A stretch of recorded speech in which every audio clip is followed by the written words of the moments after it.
네, 정치의 겉과 속을 들여다보는 정치온 시작하겠습니다. 오늘은 여상원 변호사, 김상일 정치평론가와 함께 분석해드리겠습니다. 어서 오십시오. 안녕하세요. 안녕하세요. 안녕하세요. 네, 오늘의 정치 이슈 첫 번째 키워드부터 보겠습니다. 네, 박찬대 원내대표 특검 필연. 도이치모터스 주가 조작 사건의 항소심 선고 결과가 어제 나왔죠. 전주로 지목됐던 피의자 손모 씨에게 주가 조작 방조 혐의가 인정이 돼서 유죄가 선고된 건데요.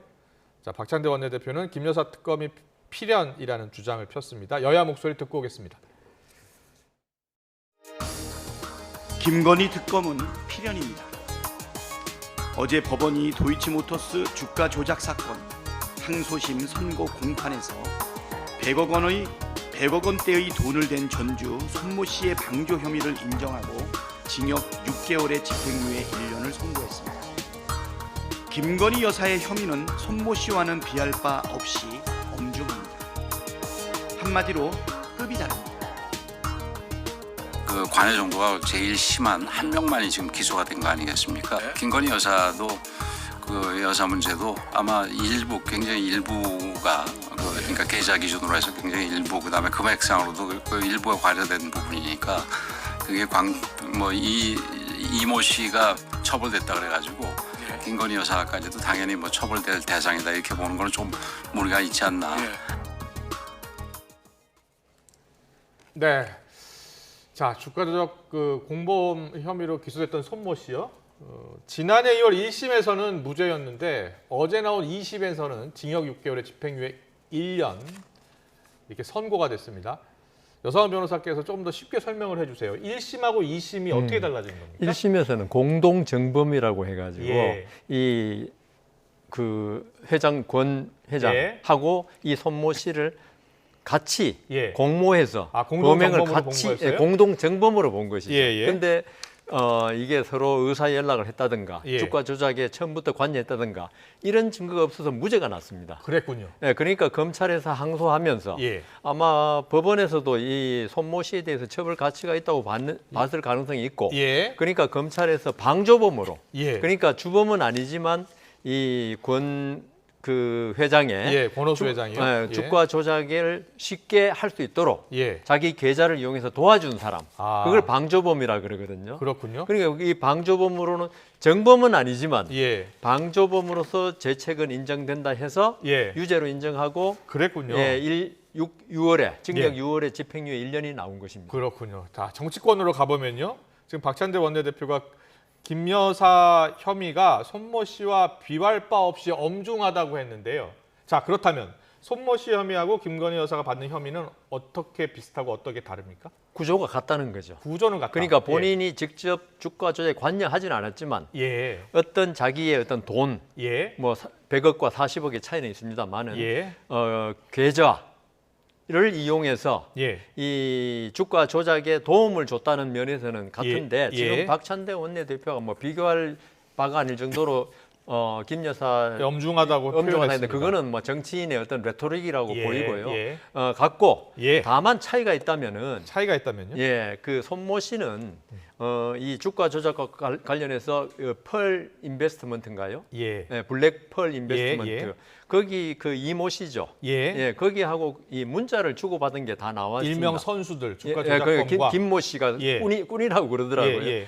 그게 다 나왔는데 지금 김 여사는 그게 지금 아직 밝혀내지 못하고 있습니다. 있는지 없는지도 모르겠고 그런 면에서 차이가 있는 거죠. 그래서 지금 손모 씨에 대해서는 고의가 인정돼서 방조도 고의가 필요하거든요. 난 전혀 몰랐다. 이러면 죄가 안 되지 않습니까? 근데 김 여사에 대해서는 아직 고의를 밝혀내는 단계가 아직 들어가지 못했기 때문에 기소도 못했고 아직 재판을 안 받고 있는 것입니다. 그렇군요. 김상일 평론가는 어떻게 보고 계세요? 이게 고의를 못 밝힌 건지 아니면 밝히려는 노력이 부족했던 건지 이게 문제인데요. 이게 새로운 이슈가 아니잖아요. 국민들은 이거를 쭉 검찰의 수사 태도를 보면서 조사 태도를 보면서 열심히 하려는 모습이 없었다. 특히 야당 인사들에 대해서 하는 것에 비해서는 예. 형평성이 상당히 어긋나 보인다라고 예. 느끼고 있습니다. 예. 근데 그런 과정에 공소장 변경을 통해 가지고 네. 공동 정범이 아니라 방조범으로 좀 약간 예. 어떻게 보면은 그 입증 수위를 낮추니까 예. 유죄가 인정된 판결이 나온 거예요. 예. 그러면 김건희 여사도 조금 말씀하신 거에 증거는 좀 부족하고 예. 그다음에 투자 규모가 좀 작긴 하지만 예. 빈도로 보면은 두 번째로 많단 말이에요. 예. 그 계좌가 쓰인 게 예. 권오수 회장께 가장 빈번하게 쓰였고 그다음에 김건희 여사가 두 번째란 말이에요. 네. 그럼 이걸 몰랐을까? 국민들 입장에서는 그렇게 생각하기가 어렵죠. 예. 그러면 검찰이 조금 더 예. 이거를 수사의 방향을 바꿔서 정말 국민들이 좀 인정해 줄 정도로 예. 불신을 제거할 수 있을 정도로 열심히 수사하는 모습을 보이지 않는다면 예. 박찬대 대표의 말이 국민들한테도 똑같이 느껴지는 거죠. 아, 예. 이거는 할 수밖에 없는 거네. 이걸 어떻게 안 해? 안 하면은 검찰에 지금 이렇게 그냥 처리하고 넘어가는 것을 우리가 인정할 수 있겠어? 예. 이렇게 생각할 수밖에 없는 지금 상황이라고 좀 봐요. 지금 이원석 검찰총장이 오늘 퇴임식을 가졌긴 했는데 이원석 총장이 이 항소심 결과를 이제 참고해서 김건희 여사 수사와 관련해서 기소와 관련해서 결정을 한다는 거 아니었나요? 그렇죠. 예. 검찰도 예. 지금 말씀하신 대로 어떤 직접 증거를 확보는 못한 것 같아요. 예. 그래서 그 문재인 대통령 시절에도 예. 이게 무혐의로 났었죠, 아마 그때 예, 한참 예. 수사하다가 예. 났는데 지금 이 손 씨가 예. 유죄로 되면서 아. 이게 이제 검찰도 다시 뚜껑을 열어봐가지고 예. 하는데 결국 지금 이제 감자는 예. 뜨거운 감자는 검찰의 손으로 넘어갔죠. 예. 검찰이 만일에 그 지금 김상일 평론가 말씀하신 대로 네. 이 사건은 고의라는 건 있죠. 예. 본인이 자백하지 않는 이상 이거는 고의를 인정할 직접 증거는 거의 없습니다. 예. 마음이니까. 예. 결국은 주변 정황. 아. 그래서 지금 일부 언론 보도 확인은 전혀 안 됐습니다만은 네. 이 주식 그 주가 조작 시점에 네. 김건희 여사의 계좌가 이용된 거는 나타났습니다. 예. 다만 그게 김건희 여사가 인지하고 있었냐 몰랐냐 그 문제만 남아 있는데 그렇군요. 이걸 갖다가 그대로 놔두기는 못하고 예. 해서 기소를 하느냐 예. 안 하느냐 그건 검찰이 이제 판단해야 될 목으로 남아 있는 겁니다. 근데 그렇군요. 녹취가 하나 나왔잖아요. 예. 그게 이제 어느 정도 증거력을 갖는지는 제가 판단할 수는 없습니다만 예. 국민들 입장에서는 이 정도 통화를 했으면은 어떤 통화였나요? 구체적으로? 그때 그 매각하고 사고 파는 거에 있어가지고 예. 이 부분은 이제 팔고 예.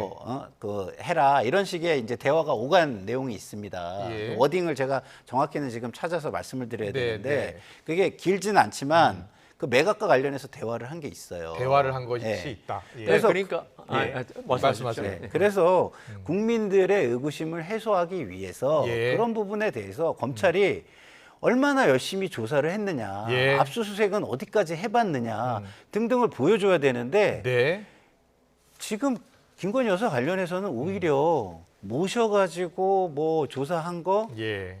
특혜로 보여지는 그거 말고는 국민들의 눈에 띄는 게 전혀 없다는 게 문제인 겁니다. 알겠습니다. 김재원 최고위원은 오늘 라디오 인터뷰에서 검찰이 진작 무혐의를 판단했어야라고 하던데 그러면서 이성윤 지검장 이야기를 하더라고요. 예. 이성윤 현직 의원이 당시에 이제 지검장이었으니까요. 중앙지검장일 때 예. 그때 이제 수사를 한 거였습니까? 예, 그렇죠. 예. 그때 아마 아까 말씀드린 직접 증거가 있었으면 예. 이미 기소가 됐을 겁니다. 예. 근데 그 당시에 문재인 정부에서는 그 윤석열 그 당시 검찰총장을 예. 눈에 가시로 얘기했던 시절 아닙니까? 예. 충분히 할 수 있었는데 예. 결국 직접 증거를 못 찾은 거거든요. 예. 지금 김상일 평론가 말씀대로 지금 녹취록이 저는 잘 모르겠습니다. 예. 있었다 하더라도 이게 주식을 사고 파는 데서 본인의 의도를 파악하지 않는 이상은 네. 그 사고 팔으라 했다 해가지고 그걸 바로 주가 조작에 연관시키기가 참 힘들거든요. 예. 그래서 제가 말씀드린 게 그 당시에 정황 증거를 새로 다 파악을 해야 한다는 거죠. 알겠습니다. 예. 이원석 검찰총장 이야기 잠깐 하고 갈게요. 이원석 검찰총장 오늘 퇴임식 때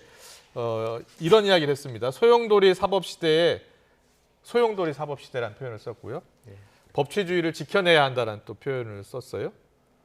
그러면서 극단적 양극화에 검찰을 악마화하는 현상이 심화되고 있다라는 표현을 했습니다.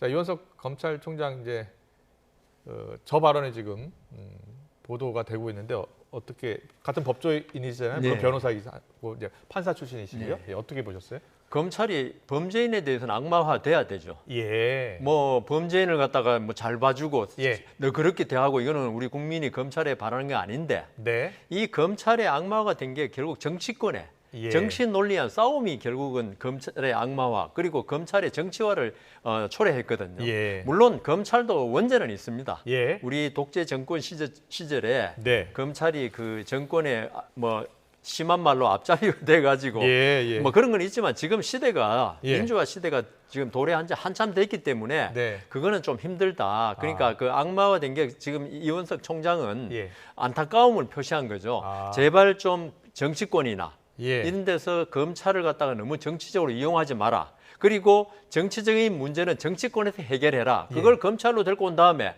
자기 마음에 안 드는 결과가 나오면은 검찰이 어떤 그 정권의 앞잡이라느니 이런 현상이 계속 반복되고 있거든요. 예. 그 제 생각에도 정치권이 정상화되고 예. 검찰이 정상화되려면은 정치권이 고소 고발을 남발할 게 아니고 예. 상대방 진영에 대해서 이걸 정치적으로 해결했는데 우리나라 정치가 실종됐기 때문에 예. 지금 우리 검찰이 이렇게 악마화되고 있는 예. 그런 실정이라고 근데 봅니다. 검찰도 법과 원칙에 따라 신속하게 수사했으면은 또 그런 비판을 안 받았을 텐데. 예. 문제는 형평성이 있는 겁니다. 예를 들어서 과거에는요. 검찰이 그런 걸 조금 더 예민하게 생각을 했어요. 예. 그래서 기계적인 중립이라는 표현이 나올 정도로 예. 기계적인 중립이라도 보여주려고 노력을 했거든요. 그렇군요. 예. 근데 지금은 그러면은 국민들이 볼 때 야당은 범죄자들만 드글드글 하는 것이고 예. 여당은 아무 문제가 없는 사람들이 가가지고 하는 예. 것이냐 그렇게 보지 않거든요. 네. 다 비슷하게 봅니다. 예. 근데 어떤 논란이 나왔을 때 야당에 대해서는 압수수색이나 이런 것이 수백 차례 이루고 그 예. 범위가 굉장히 지인들을 촘촘히 전부 다 하고 예. 이런 것들이 다 보도가 되고 야당에 의해서 증언이 되고 있어요. 예. 근데 여당은 그러면 어떻게 하죠? 대부분은 과거에 우리도 이런 게 있어 무슨 소리야라고 예. 당신들의 주장이 너무 일방적이야라는 얘기를 할 수가 있었거든요. 예. 지금은 그런 게 없습니다. 그렇군요. 하기 어렵습니다. 예. 그래서 검찰이 악마화되는 거는요. 예. 검찰 불신에 기반한 겁니다. 국민이 검찰을 불신하지 않는다면 네. 정치권의 얘기에 왜 귀를 기울이겠습니까? 왜냐하면 권력기관 중에 국민들에게 가장 불신받는 기관이 어디예요? 검찰이 아닙니다. 예. 정치권입니다. 근데 가장 자신들이 불신하는 정치권에서 검찰에 대해서 하는데도 고개를 끄덕이는 이유를 검찰은 돌아봐야 된다고 저는 생각해요. 알겠습니다. 잠깐 그 이원석 총장의 그 정치권 입문, 네. 정계 입문 가능성 이게 잠깐 이야기가 나왔었는데 혹시 들으신 거 있어요? 뭐 그런 얘기가 예. 떠돌죠. 예. 떠도는데 그것을 뭐 본인이 저는 네. 예. 요번에 김건희 여사의 뭐 이런 그 일련의 과정 속에서 네. 수사심의위원회 이런 거 예. 하면서 더 얘기가 나온 거라고 저는 봐요. 왜냐하면 이거를 본인이 처음에는 좀 더 공정하기 위해서 수사심의에 넘겼다라고 예. 봤는데 결과를 보니까 또 국민들이 이거는 그냥 털어주기 위해서 한 건가 이런 생각이 있었단 말이에요. 예. 근데 또 마침 여권의 인사 중에 한 분이 이거는 털어주기 위한 하나의 수순이다라는 거를 방송에 나오셔가지고 또 얘기를 하셨어요. 예. 그러니까 정치권의 입문 가능성이 상당히 있네 이런 예. 얘기들이 나오죠. 알겠습니다. 다음 키워드로 넘어가겠습니다.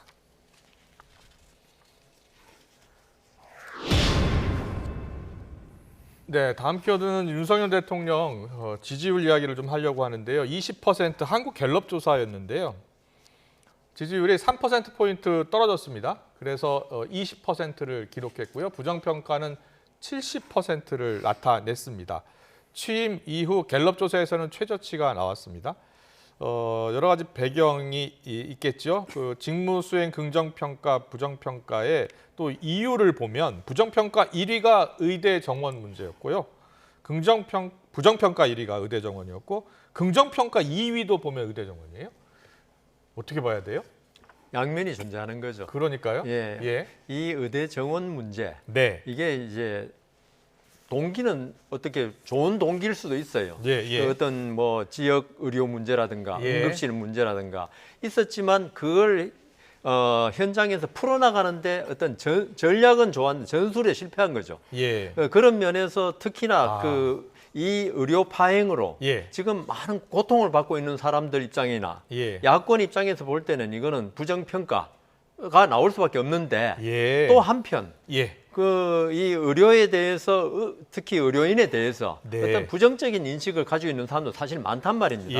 그동안 너무 많은 수가 2시간 지방에서 서울 가가지고 1분 진료받고 돌아올 때 그리고 불친절한 의사 그리고 우리가 언론에 보도라는 게 참 중요한데 언론에서 그동안 의사들을 돈만 아는 사람 비슷한 일부 소수를 그걸 확대해가지고 하는 바람에 이 윤석열 대통령이 의료 개혁 그걸 무조건 의사 수 늘리면 의사들이 친절해지고 그런 걸로 보는 국민들이 많았단 말입니다. 그런 면에서 이게 자기에 따라 자기의 주관적 입장에 따라서 윤석열 대통령의 의료 개혁에 대해서 찬성하는 사람도 있었고 반대하는 사람도 있었으니까 이게 찬성도 1위, 그다음 반대 2위 뭐 이런 식으로 그렇게 나오는 거죠. 이틀 전 나온 여론조사 의대 증원 입장을 묻는 여론조사도 저희가 보여드릴 텐데요. 보여주세요. 네, 쿠키뉴스 조사 보여주세요.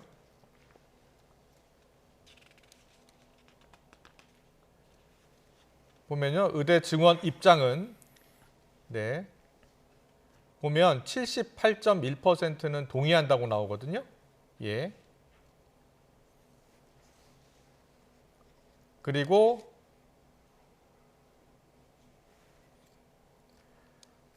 영상 리스트 밑에 있습니다.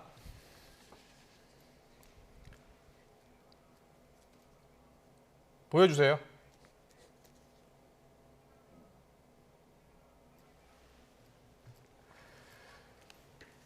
자, 지금 보면요, 그 의대 증원에 대해서 많은 국민들이 찬성을 하면서도 그러면서도 부정평가율은 많다는 것은 앞서 말씀하신 것처럼 전략과 전술에서 뭔가 좀 불안하다 이렇게 본 거죠. 그렇죠. 의대 정원을 갖다가 확대하고 이게 필수 의료 분야 그 부분에 관한 그 문제점 해결이 우선이었는데 이게 의대 정원만 확장하면은 이게 해결될 걸로 좀 생각한 게 아닌가. 지금 나오는 걸 봐서는 물론 대통령실은 다른 생각이었을지 모르지만 결과는 그렇다는 겁니다. 그러면서 지금 아주 위급한 상황이라든가 이런 그 국민들은 상당히 반감을 가질 수밖에 없는 그런 상태에 이르는 거죠. 그렇군요. 근데 제가 볼 때는요, 이거는 이런 것 같아요. 의료 분야에서 필수 의료 분야의 의사가 적었잖아요. 국민들이 그래가지고 지지를 했습니다. 근데 목표가 분명하지가 않고 방향만 얘기한 거예요. 의료의 인원수가 적으니까 늘려야 된다. 방향만 이야기한 거예요. 그러니까 국민의 지지가 있었는데도 그 지지를 끌고 가지 못한 게 예를 들어서 2,000명을 늘려야 된다 그러면은 자 2,000명 왜 늘려야 돼요? 라는 걸 국민들한테 얘기해 주면 국민들이 또 지지를 하죠. 근데 2,000명을 늘려야 됩니다 했는데 의료계에서 반발을 했어요. 근데 근거를 내보라고 하니까 근거를 못 냈어요. 그러면 국민들 입장에서는 무조건적인 지지가 아니잖아요. 의사 숫자만 늘리면 되는 게 아니라 정책이라는 거는 정책 목표가 달성돼야 되는 겁니다. 그리고 그 목표는 구체적이어야 되고 그게 달성된다는 것을 우리는 효과성이라고 하거든요. 그럼 이 효과성을 국민들이 느껴야 되는데 계속해서 방향만 얘기하고 마지막에 구체적인 효과는 국민들한테 설득이 안 되는 거예요. 이게 무능한 거죠.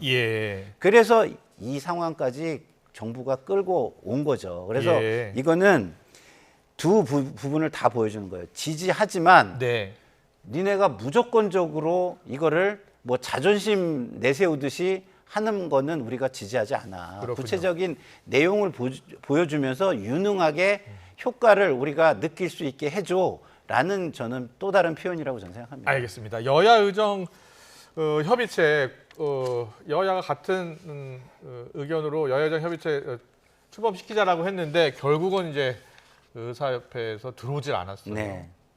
어떻게 풀어야 돼요? 지금, 그러니까 의사협회도 지금 2025년 대학 그 의대 정원 문제가 지금 관건이 돼 있거든요. 예. 근데 이거는 지금 풀 수가 없는 문제가 돼 버렸어요. 예. 벌써 수시 그 지원을 다 해버리고 네. 이럴 경우에 이걸 2025년 의대 정원 문제를 원점부터 다시 검토하자 그러면은 예. 이때까지 의대 준비하고 그다음 지원한 사람들의 엄청난 또 피해를 주거든요. 예. 그래서 저는 그 이 의사 지금들이 예. 이 2025년 문제에 너무 지금 매달리면 안 된다. 네. 이건 만일에 예. 대학 그 지원하기 전에 예. 이 그 협의체로 나와가지고 예. 사실 이전에도 정부에서 많이 협의하자고 그랬는데도 이제 정원 문제 처리 안 하면 절대로 우리 할 수 없다는 입장에서 지금까지 진행돼 왔거든요. 예. 근데 지금은 움직일 수 없는 사실이 되어버렸기 때문에 네. 2025년 문제를 가지고 여야정 협의체에 참석 못하겠다 이렇게 해버리면 이거는 지금 계속적으로 문제가 안 풀린 거거든요. 네. 그래 이 부분에 관해서 의사협회나 의학 관계자들도 좀 전향적인 자세를 가지고 여야정 의정 협의체에 참석하는 방안을 강구해야 될 것 같습니다. 한동훈 국민의힘 대표는 이제 2025년 유예도 네. 가능하다. 유예도 의제로 가능하다라는 입장을 밝혔는데 한도숙 총리는 학부모 학생 혼선이 우려가 있다. 그리고 정부 측 대통령실의 입장도 불가능하다는 거예요. 네. 그러니까 불가능에 많이 기울어 있죠. 저도 그렇게 생각합니다. 예. 왜? 지금 말씀하신 대로 이미 행정이 집행이 되고 있어요. 네. 그러면 대학 측이나 학부모 측에서 이 가처분 소송을 한다고 생각해 봐요. 예. 제가 볼 땐 100% 인용입니다. 아. 그러면 이거 하는 게 의미가 없어요. 그렇기 때문에 불가능에 가까운 건 맞아요. 예. 그런데 예를 들어서 이게 좀 심한 가정을 하는 거긴 하지만 거기에 대학 총장들도 그 논의를 할 때는 들어온다고 쳐요. 예. 그리고 학부모 쪽도 뭐 설득하는 어떤 방법을 찾는다고 쳐요. 예. 그러고 한다면은 지금의 상황을 다 함께 풀어가는 게 불가능한 건 아니잖아요. 네. 그러나 지금 어려운 거는 전 사실이라고 봐요. 예. 근데 보세요. 더 어렵게 만드는 게 의협입니다, 저는. 의협 보세요. 아니, 제가 전산과 출신인데 예. 왜 전산과는 막 늘려도 되고 의대는 늘리면 안 되죠? 자, 반도체 수요가 굉장히 많고 컴퓨터 사이언스의 수요가 되게 많아요. 예. 그러면 전산과를 나오거나 있는 네. 사람들은 인력을 늘리길 바라나요? 안 바라죠. 왜? 안 늘리면 우리가 좋은 회사 가는 건 보장되니까. 예. 자, 그러면은 왜 전산과 출신들은 대물 못 할까요? 국민 생명이라는 담보가 없잖아요. 예. 인질이 없잖아요. 그러면 의대가 지금 할 수 있는 거는 그 차이만 있다고 보면 되는 거예요. 입장은 똑같지만. 예. 그러면 그걸 너무 강조하면은 본인들의 본연의 책임은 안 하면서 권한만 누리려고 하는 이기적인 모습으로 비춰질 수가 있습니다. 그리고 지금 이 테이블이 양자대화 테이블이 아니잖아요. 예. 여야가 들어와 있잖아요. 그러면 정부보다 먼저 들어와서 여야를 설득할 생각을 해야죠. 예. 양자 테이블이면 제가 못하겠다는 말을 이해를 해요. 왜? 네. 지금 이 상황의 책임은 정부가 훨씬 크다고 저는 생각합니다. 예. 그런데 의사들이라고 의협이라고 책임이 없는 건 아니거든요. 환자들이 지금 피해를 입는 거에 대해서는 의사들도 책임이 있죠. 예. 그럼 이걸 해결하기 위해서 먼저 들어와서 양자 테이블이 아니고 다자 테이블이니까 중재적 다자, 다른 다자들을 설득하고 자기들의 논리를 먼저 거기에 뭐 세뇌를 시키든 홍보를 하든 선전을 하든 네. 하는 게 필요하다고 저는 봅니다. 알겠습니다. 여야의장 협의체가 결국 추석 연휴 전에 지금 출범 못했고요. 한동훈 대표 이번 주말이라도 협의체를 출범할 수 있으면 좋겠다. 의료계를 설득하겠다라고 했는데 가능할지 모르겠습니다. 다음 키워드로 가보겠습니다.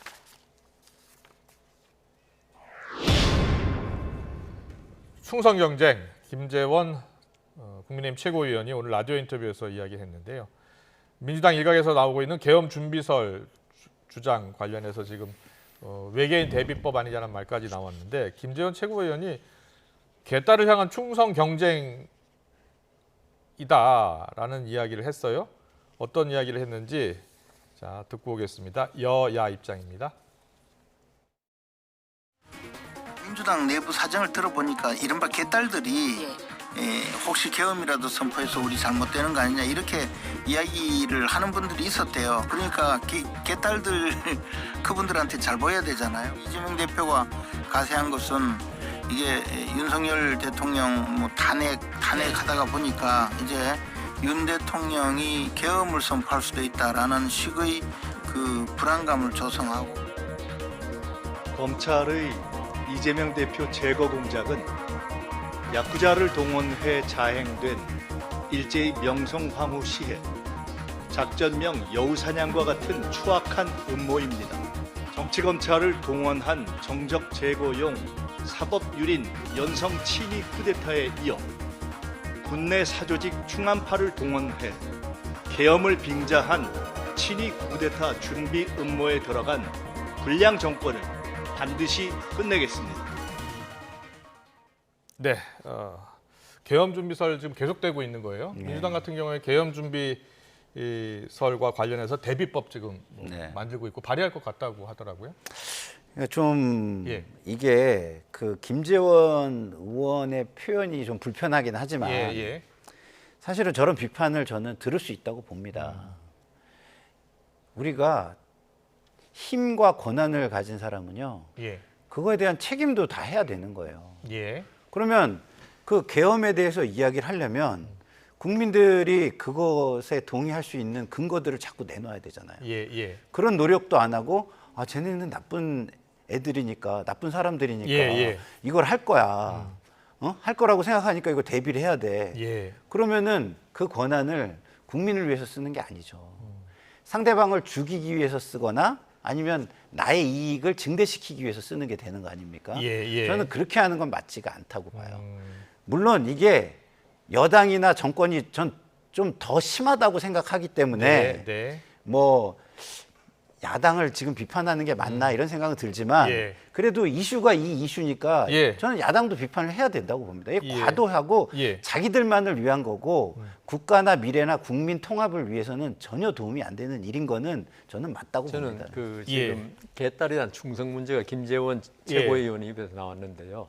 저는 기본적으로 계엄 이야기 나오는 게 예. 결국 이재명 대표에 대한 검찰의 기소, 예. 재판 이런 거에 대한 정당성을 갖다가 오히려 주장하기 위한 예. 이게 잘못된 검찰의 기소와 재판이기 때문에 이걸 막 그 없애기 위해서 계엄 이야기 나오는 거 아니냐. 예. 거기 본심이 있다고 보이거든요. 예. 그리고 그 계엄 대비법이라 그러는데 예. 우리 헌법에 벌써 정해져 있습니다. 아, 그래요? 그 국회에서 그 계엄 해제 그 의결을 하면 그대로 해제로 돼 있는데 예. 지금 야당이 절대 다수를 차지하고 있는데 아마 윤석열 대통령이 계엄 선포 만일 한다면 하자마자 의원들을 체포할 수도 있다라고 이렇게 보던데. 그게 지금 우리나라를 갖다가 예. 한 60년대쯤에 그 아프리카의 민주당에서는 어떤 나라로쯤으로 예. 보고 있는 것 같은데 우리나라에서 지금 우리나라가 있죠. 예. 아프리카나 뭐 저게 동남아시아 뭐 하여튼 구체적으로 말을 쓰면 안 드리지만 어떤 민주주의가 후진적인 나라에서는 가능하지만 예. 우리나라가 세계에서 지금 어떤 책임 있는 민주주의 책임 있는 국가로 지금 위치하고 있는데 네. 이 외국의 어떤 그 인식을 갖다가 완전히 무시하는 예. 그런 계엄 선포 이런 거는 지금 가능하지가 않습니다. 왜냐하면 국제 사회의 일원으로 살아난 나라는 그렇게 계엄이 가능하지가 않습니다. 알겠습니다. 오늘 김민석 최고위원 발언 지금 그래픽으로 나가고 있는데요. 검찰의 이재명 대표 제거 공작이 야쿠자를 동원해 자행된 일제의 명성황후 시해 작전명 여우사장과 같은 추악한 그러니까 음모다. 예. 이게 지금 그 더불어민주당이 가장 많이 쓰는 게 특검, 탄핵, 그다음 친일몰이거든요. 예. 이것까지도 지금 계엄까지도 친일몰이 비슷하게 예. 명성황후 그거 하고 예. 아까 이재명 대표의 검찰 탄압하고 어떻게 같은 측면에 놓고 봅니까? 그래서 이게 결국은 더불어민주당에서 말하는 계엄은 예. 자기들 주장을 갖다가 정당화시키기 위한 뭐 친일 반일 문제로 몰이로 몰고 가는 게 예. 아닌가 그런 생각이 듭니다. 네, 알겠습니다. 마지막 이슈 바로 들어갈게요. 이재명 대표가 어제 김종인 전 비대위원장을 만났습니다. 네. 예. 중도 확장을 시작한 것이다라고 많이 해석하더라고요. 네. 어떻게 보고 있어요? 맞죠? 예. 예. 예. 중도 확장적 이미지를 예. 구축을 하면 수권 능력을 갖춘 지도자의 이미지가 만들어지는 거 아니겠습니까? 예. 그래서 지금 사실은 강한 목소리를 내는 거는 그 충성 뭐 경쟁하는 예. 의원들이 지금 많이 하고 있잖아요. 예. 그래서 이재명 대표는 거기에서 좀 한 발 뛰어가지고 예. 수권 능력을 갖춘 지도자의 이미지를 보여주는데 좀 더 주력을 하고 있는 것이다. 그렇군요. 이렇게 보는 게 저는 뭐 타당하다고 봅니다. 예. 저기 비공개여서 어떤 이야기를 주고받았을지가 상당히 궁금해요. 그러니까 저기에서는 예. 지금 현안들을 많이 이야기는 했을 거예요. 예, 예. 근데 김종인 뭐 전 대표가 민주당에만 있었던 게 아니잖아요. 그렇잖아요. 네? 뭐 예. 상대당에도 있고 뭐 좋은 이미지만 있는 거는 아니거든요, 예. 사실은. 그런데 어쨌든 굉장히 뭐랄까 가감 없이 사안에 대해서 이야기를 하는 정도의 어떤 무게감이라든가 위치라든가 연세라든가 이런 거는 지금 그 위치에 가 계신 분이거든요. 그래서 예. 그런 이야기들을 저는 좀 많이 그냥 듣지 않았을까 이런 생각이 듭니다. 제 입장에서는 예. 큰 이야기는 없었을 것이다. 네. 뭐 두 분이 지금 뭐 정책 집행자도 아니고 예. 어떤 정계에 지금 현역으로 몸담고 있는 것도 아니고 예. 만나는 자체. 그러니까 좀 전에 말씀하신 대로 중도 확장, 외연 확장, 그리고 이재명 대표가 조금 극진보로 예. 지금 이미지가 국민들한테 많이 그렇게 예. 비춰지고 예. 있는데 그걸 탈색시키기 위한 그거고요. 예. 이걸 좀 저는 좀 개인적으로 좀 심한 말일지는 모르지만은 이재명 대표의 지금 선거법 위반이라든가 선고를 앞에 두고 어떤 나에 대한 판단은 국민이 하는 거지 예. 사법부가 하는 거 아니다. 네. 지금 미국도 이번에 보셨죠? 트럼프에 대한 그 선고가 예. 선거 이후로 지금 그렇죠. 늦춰졌거든요. 그런 걸 예. 보면은 이재명 대표 생각도 나에 대한 판단은 그러니까 이게 사법부가 결정해서는 안 된다는 모습을 보여주려고 하는 거 아닌가. 뭐 제 억측일 수도 있지만은 예. 그렇게 보는 시각도 있을 수 있으니까 한 말씀 드리는 겁니다. 네, 알겠습니다. 오늘 정치권 이슈 정치호는 여기서 마치겠습니다. 지금까지 여성원 변호사 김상혜 정치평론가와 함께했습니다. 잘 들었습니다. 감사합니다.